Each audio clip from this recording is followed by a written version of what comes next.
Bonjour, on va corriger donc la deuxième série d'exercices sur les durées, avec des problèmes qui seraient très simples si on était avec des nombres décimaux.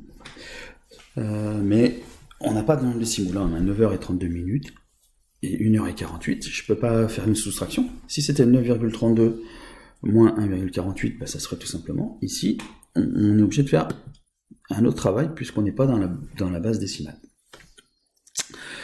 Deux façons de l'aborder ce problème. Alors, la manière la plus concrète, c'est de regarder une ligne de temps. Avec l'avion s'est posé à 9h32. Et il a décollé 1h48 plus tôt. Donc on va remonter le temps. Alors le plus simple c'est peut-être de remonter d'abord d'une heure. Une heure avant, il était 8h32. Là j'ai remonté d'une heure. Il faut encore remonter le temps de 48 minutes. Donc 48 minutes, je vais le faire en deux parties. Je vais le faire en une fois 32 minutes. 32 minutes avant 8h32, il était 8h, pile. Pour remonter en tout de 48 minutes, et il faut que je remonte encore de 16 minutes.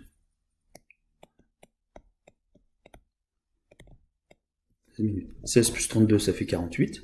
Donc là, j'aurais bien remonté de 1 heure, puis 48 minutes. 16 minutes avant 8 heures, il était 7h44 minutes. L'avion a décollé à 7h48 minutes. Pas 48, 44.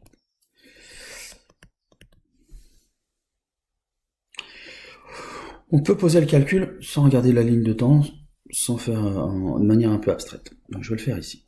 On va aboutir au même résultat. On est toujours dans l'idée d'arriver à 9h32 minutes, quelle je soustrais. Je fais la soustraction d'1h48 minutes. C'est le 9h que je vais changer. 9h, je vais le décomposer en 7h, plus 1 heure,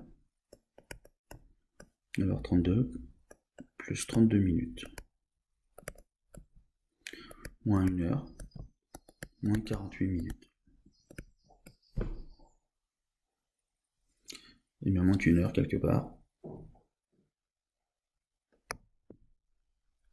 Donc 7 heures, plus 1 heure, plus encore 1 heure pour être à 9 heures, donc ça fait 60 minutes, plus 32 minutes.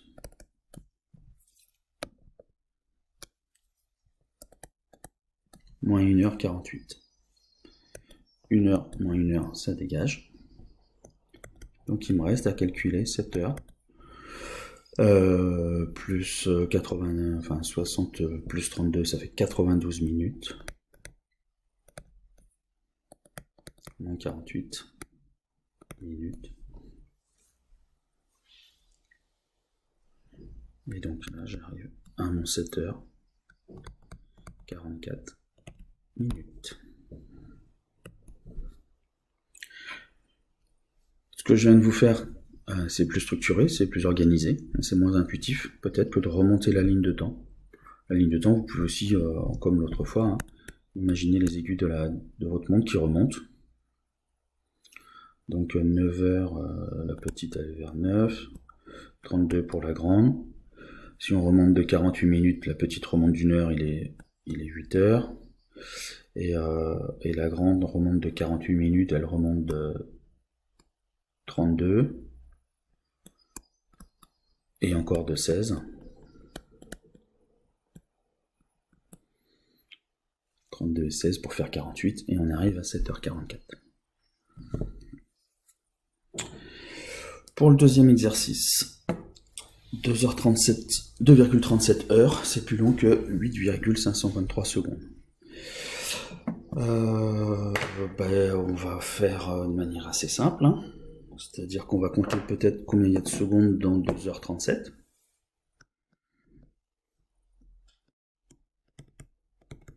Pour faire ça, je vais d'abord le mettre en minutes, en faisant 2,37 fois 60.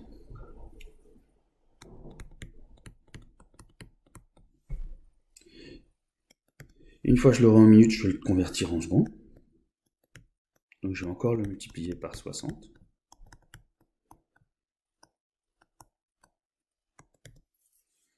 « 2,37 »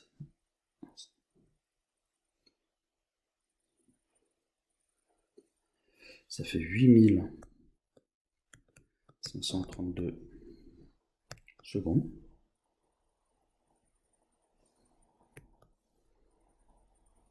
Ça, c'est bien supérieur à 8523 secondes. Donc c'est Prune qui a raison.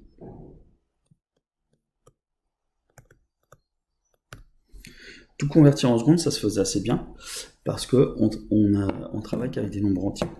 On aurait pu faire dans l'autre sens, c'est-à-dire à chercher, à savoir combien 8523 secondes ça fait en minutes.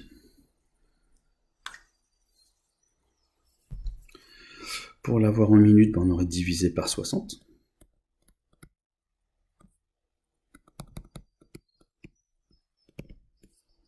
Et pour l'avoir en heures, on aurait encore divisé par 60.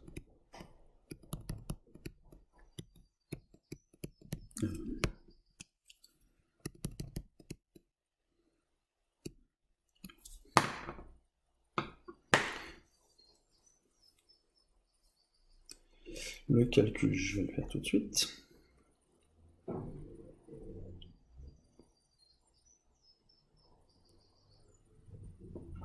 Ça fait 2,3675.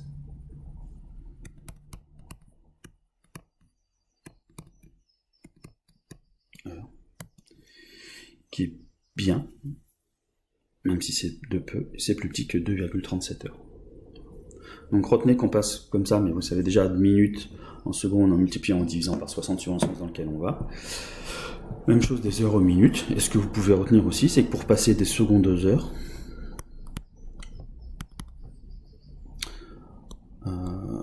le coefficient c'est 3600, 60 fois 60.